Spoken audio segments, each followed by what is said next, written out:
नमस्कार विद्यार्थ्यांनो, माझे नाव माधुरी राजभर आहे. मी तुम्हाला हिंदी हा विषय शिकवणार आहे. आज विद्यालय तुमच्या स्वागत करत आहे. आज जो आपल्या समोर धडा आलेला आहे त्याचं नाव काय आहे? मेरा विद्रोह.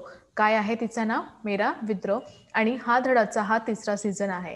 तर चला बघून घ्या या धडामध्ये आपण काय पाहणार किंवा काय करणार आहे. तर चला बघून घ्या.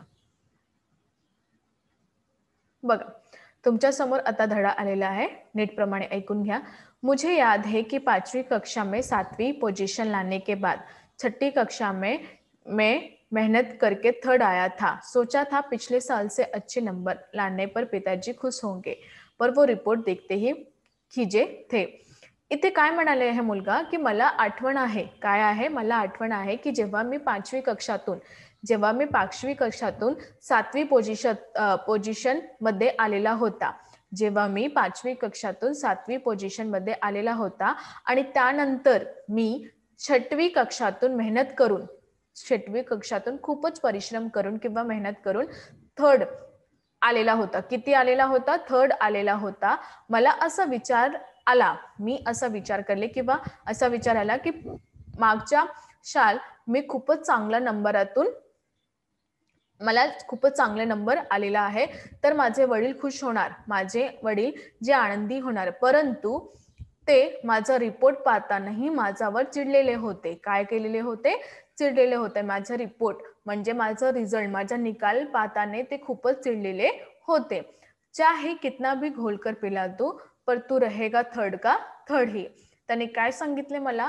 माझा निकाल बघून त्याने काय सांगितले, तुला कितीही मी बोलणार आहे किंवा कितीही घोल करून म्हणजे तुमचे जे अभ्यास आहे ते कितीही घोल करून तुम्हाला देणार आहे, परंतु तू राहणार ही थर्डचा थर्ड ही राहणार, असं त्यांनी सांगितलेले होते. त्यांचे वडील असं त्यांनी सांगितलेले होते.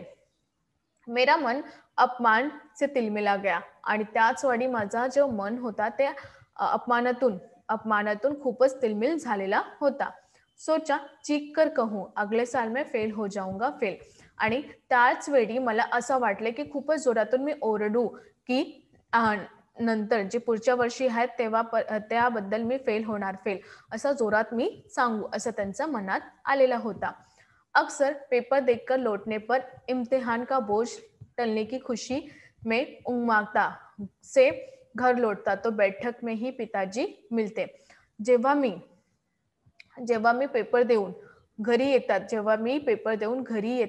त्याबद्दल ही घरी येतात आणि जे परीक्षा आहे त्यांचा बोझ टळून मी जेव्हा पण घरी येतात खुशी आनंदातून त्या उमंगातून घरी येतात, त्यावर माझे जे वडील आहेत ते बैठकवर बसत होते आणि सांगते कैसा किया पेपर आणि मला विचारते की पेपर कसा झालेला आहे. काय करते? मला विचारते की पेपर तुझा कसा झालेला आहे. मैं खुश होकर कहता अच्छा और पिताजी के होठ बिदक जाते. आणि मी खूपच आनंदी होऊन जेव्हा सांगत होते की खूपच चांगले झालेलं आहे, त्याबद्दल माझे जे वडील आहेत त्यांचा होठ बिदगून जात होता. कहते ऐसे रहो जैसे फर्स्ट ही आ जाओगे. आणि ते मला काय सांगत होते की सांगत तर असं आहे की जसं तू फर्स्ट येणार. काय आहे? सांगते तू असं आहे की जसं तू फर्स्ट होणार, असं त्यांनी सांगितले होते. खींच कर पेपर देखकर लौटने पर तो खास तौर से उनका सामना करने. आणि जेव्हा मी पेपर देऊन घरी येतात तर त्याबद्दल मी त्यांच्या जे सामना करत होतात ते मला खूपच वाईट वाटत होतं, असं त्यांनी सांगितलेले आहे. कळलं? हो. तर अजून काय आहे बघून घ्या. बघा, से कतराता चिडता और माँ के सामने भुनभुनाकर अपने आवेश व्यक्त करता. त्यांच्याबरोबर मी खूप चिडता आणि कुटकुट करतो आणि आईजवळ जाऊन आपले आवेश व्यक्त करते, आपला क्रोध व्यक्त करत होता. सालू मुझे बच्ची लगती. सालू जी माझी बहीण आहे ते मला खूपच लहान वाटती. पर जब थोड़ी बड़ी होने के साथ उसने पिताजी का माँ का कहना माना. जेव्हा ती थोडी मोठी झालेली होती त्याबद्दल त्यांनी आई किंवा वडीलचा कहना म्हणजे जे बोलत आहे ते हा भरत होते. तो उसने डरना सुरू कर दिया. तर त्याबद्दल मी त्यांच्या बरोबर घाबरू लागले. मुझे उस चमची से चिड हो गई आणि त्याबद्दल मला त्या चमचीवर चिड लागलेली होती. नन्हे मट्टू को गोद में लेकर उछालने खिलाने की तबीयत होती, पर पिताजी को उसे प्यार करते ये सोचकर ही मुझे उसे रोते रहने की शांती मिलती है. माझं जो छोटं भाऊ आहे मंटू, त्यांना मी असं वाटते की गोदातून मी घेऊन आणि त्याचं उचलून खेळू, त्यांची तब्येत होते. म्हणजे मला त्यांचं प्रेम करू, त्यांचं खेळू असा माझा होता. परंतु जेव्हा मी बघत होते की पिताजी माझे जे वडील आहेत त्यांच्यासोबत प्रेम करत होते, तर माझा विचार असं बदलाव होते आणि माझ्या विचारावर असं होते की त्यांना रडू दे, त्यांना रडू दे आणि मला तेव्हापर्यंत शांती भेटत आहे असा त्यांचा मनात चाललेला होता. इस महीने पैसे की ज्यादा परेशानी है. या महिन्यातून पैशाची खूपच परेशानी झालेली होती. या महिन्यातून पैशाची खूपच परेशानी झालेली होती. टेरिकॉट की कड़क कॉलर वाली बूट शर्ट जरूर सिलवाऊंगा. मेरे पास घड़ी क्यों नहीं है. आणि त्याबद्दल मी असं सांगितले होते की टेरिकॉट यांचं कडक कॉलरवाली बूट शर्ट मला सिलवायचं आहे आणि माझ्याकडे घडी का नाही आहे. बिना घड़ी के परीक्षा नहीं दूंगा. बिना घडीतून मी परीक्षा नाही देणार आहे. सायकल पंक्चर हो गई तो बस नाही. सायकल जेव्हा माझी पंक्चर होणार तर मी बस पर्यंत नाही जाणार किंवा बससाठी नाही जाणार. ऑटो रिक्षा से किराया देकर घर लौटूंगा. ऑटो रिक्षा यांना किराया देऊन मी घरी येणार आहे. हिप्पी कट बाल कटाऊंगा. आणि कोणता कट बाल कटवणार. हिप्पी कट बाल कटवणार आहे. माथे पर फुलाकर सवारूंगा. आणि माथेवर फुलवून मी सवरणार आहे. कर ले जो कर सकता है मेरा हूँ. आणि तुम्ही काय करू शकता का, माझा करू शकता का, करलं. जो तुम्हाला करायचं आहे करून घ्या असा माझा विचार चाललेला होता. असा मी विद्रोही झालेला होता असं त्यांनी सांगितलेले आहे. बघा, कई बार मन करता की कोशिश करके एक बार फर्स्ट ही आ जाओ.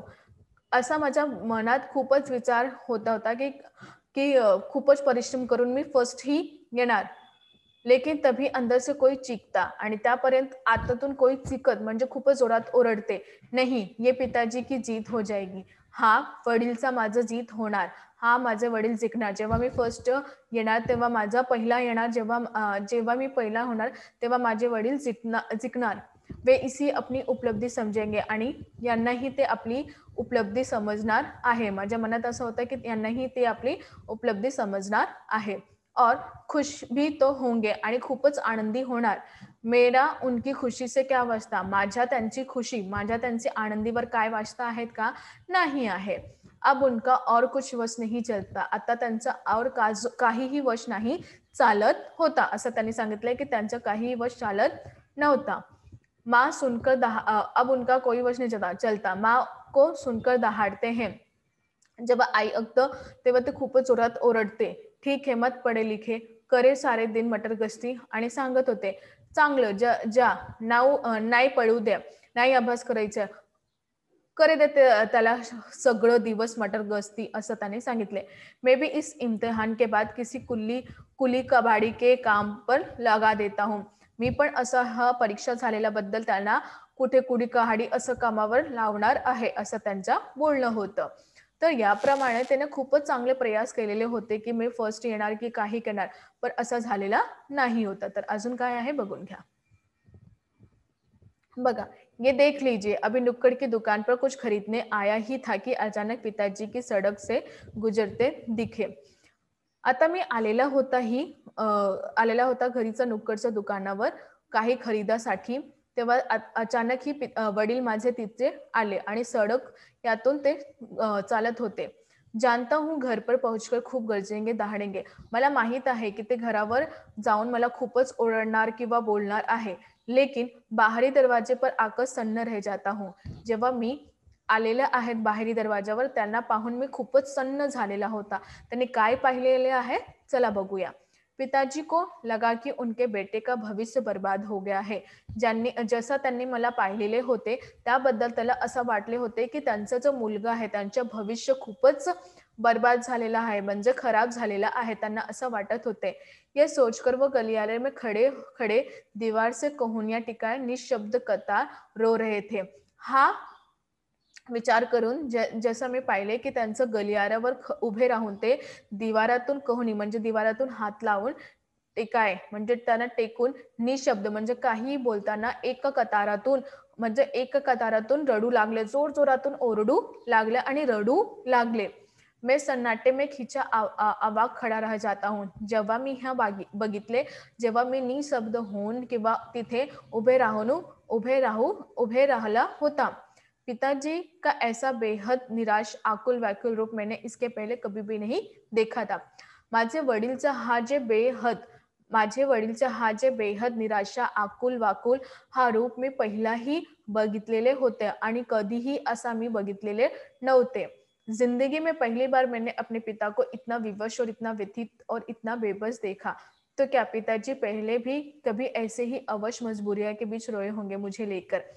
आणि जिंदगीतून पहिली बार मी माझ्या वडीलला इतकं विवश, इतकं व्यथित आणि इतकं बेबस पाहिलेलं होते.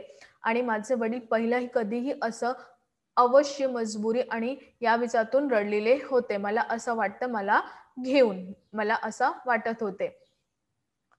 अब मुझे अपने किये पर पस्तावा आहे आणि त्याबद्दल जेव्हा मी हा सगळं बघितलं त्याबद्दल जे मी केलेले आहे त्याबद्दल मला खूपच पस्तावा झालेला होता. पिताजी की दशा देखकर मैं मन ही मन दुखी हुआ. आणि जेव्हा मी पिताजीच्या असा परिस्थिती पाहिले किंवा अशी दशा पाहिले त्याला बघून माझ्या मनात खूपच दुःखी झालेला होता. माँ से मिलकर मैंने सब कुछ बताया. मी आईकडे गेले आणि सगळं सांगितले. आईकडे गेले आणि पिताजी सगळं बातमी मी तिथे सांगितले. आज माँ की खुशी का परवार न था. आज माझी जी आई आहे त्यांची खुशी, त्यांची आनंदीचं आज ठिकाणं नव्हता. उसने मुझे गले लगाया. त्यांनी मला मिठी पाहिले म्हणजे गळे लावले. उनकी आंखों में आंसू झरने लगे आणि त्याबद्दल त्यांच्या डोळ्यातून अश्रू निघालेले होते. कोणाच्या? आईच्या डोळ्यातून अश्रू निघालेले होते. वे दुःख के नहीं खुशियों के थे. आणि ते मला आनंद होते कारण की ते दुःखच नाही होते, ते आनंदीचे होते म्हणजे सुखीचं होते, खुशीचं होते. मेरी आंखों के विद्रोही अंगारे बुझने लगे हैं. आणि माझं जे डोळ्यातून जे विद्रोही अंगारे जे जलवत होते ते आता बुजून झालेले होते. मेरे अपने ही आंसू की धार से. आणि माझं आपल्या स्वतःचे आशू म्हणजे अश्रूचे धारातून ते बाहेर काढत होते. मैं निशब्द कर रहा हूं. आणि मी खूपच निशब्द करून झालेला होता. पिताजी मैं संधी चाहता हूं. आणि माझे वडील मी तुमच्या सोबत हा संधी घेणार आहे. हा मैं संधी चाहता हूं. हा मी संधी घेणार आहे असं त्यांनी सांगितलेले आहे. मैं आपको गलत समझा, मुझे क्षमा कर दीजिए. मी तुम्हाला खूपच वाईट समजलेलं होतं किंवा गलत समजलं होतं, मला क्षमा करूया असं त्यांनी सांगितलेले आहे. कळलं की नाही? लवकरच लवकर सांगा. नाही कळाले आहे तर मी पुन्हा सांगणार आहे. लवकरच लवकर सांगा. कळलं? हो, छान. तर इथे तुम्ही आज काय शिकलो? आज मी खूपच मला वाटतं की तुम्ही काही खूपच शिकलेलं आहे आज. कारण की हा जी परिस्थिती होते ना, की तुम्हाला आई किंवा वडील असं समजते की ते तुमच्यासाठी काही नाही करत आहे किंवा जे परत-परत ते सांगतं ना, ते तुमच्यासाठी सांगत आहे. कारण की कोणताही वडील किंवा कोणताही आई असं नाही सांगत, की ज्या परिस्थितीने ते सामना केलेले आहे, ज्या परिस्थितीत ते आपल्या बालापासून जे सामना करत आहे, ते आपल्या मुलाला कधीही किंवा मुलीला कधीही हा परिस्थिती सामना करण्याचा प्रयत्न नाही करणार आहे. कारण की जी अवस्था त्यांची आहे ते कधीही असा नाही विचार करणार की माझी अवस्था जी आहे ते माझं मुलं किंवा मुलीचं होणार आहे का, मी नाही त्यांना बघू देणार आहे अशी अवस्था. तर याबद्दल ते खूपच परिश्रम करते तुमच्यासाठी. तुम्ही पण तुम्ही त्यांचा परिश्रमाचा मान करून घ्या. तुम्ही अभ्यास करून घ्या. कारण की जेव्हा तुम्ही अभ्यास करणार आहे त्याबद्दलही तुम्हाला हा सगळं व्यवस्थित सगळं चीज भेटणार आहे. आणि ज्या परिस्थितीचे जे आता सामना करत आहे जेव्हा तुम्ही अभ्यास करणार, कमवणार, तर हा जी परिस्थिती त्यांनी परिस्थिती ते बघितलेलं आहे, तुम्ही त्या परिस्थितीचं परिवर्तन करू शकता. जेव्हा तुम्ही अभ्यास करणार आहेत तेव्हा. तर हा सगळं महत्त्वाची गोष्टी आहे, की हा सगळं परिस्थिती सर्वश्रेष्ठ आहे आणि सर्वकडे होते. असं नाही की माझ्याकडे आहे, तुमच्याकडे आहे, कोणाच्याकडे नाही. आता आपण कधी-कधी असा विचार पण करते, की आपल्या परिस्थिती का इतकं खराब आहे, जे माझे मैत्रीण आहे किंवा जे आमच्या आजूबाजू राहतात, शेजारी राहतात, त्यांची परिस्थिती का चांगली आहे. आपल्या मनात येतात, माझ्या मनात पण येतात. परंतु हा परिस्थिती त्यांची आहे. त्यांनी खूपच परिश्रम केलेले आहेत. त्याबद्दल हा परिश्रम त्यांना भेटलेले आहे. आपण परिश्रम केलेले आहेत का? नाही. तर आपल्याला स्वतःचा त्या परिश्रमाचा वेड करायचं आहे. आणि त्या परिश्रमाचा सामना करायचा आहे. कारण की परिस्थिती एकसारखा नाही होते. कधीही परिस्थिती एकसारखा नाही होते. कधी सुख तर कधी दुःख आपल्याला भेटणार आहेही. आपल्याला काय करायचे त्या परिस्थितीचा सामना करायचा आणि सतत परिश्रम करायचा. आपल्या जीवनात आपल्याला सतत परिश्रम करायचा. आपल्याला कधी ना कधी त्याचं फळ भेटणार आहे. कधीही असा नाही विचार करायचा की आपली परिस्थिती वाईट काय? कारण की मला असं वाटत आहे देवा त्यांनाही अशी अवस्था देते जे त्यांना झेलू शकतं. कळलं? हो. धन्यवाद.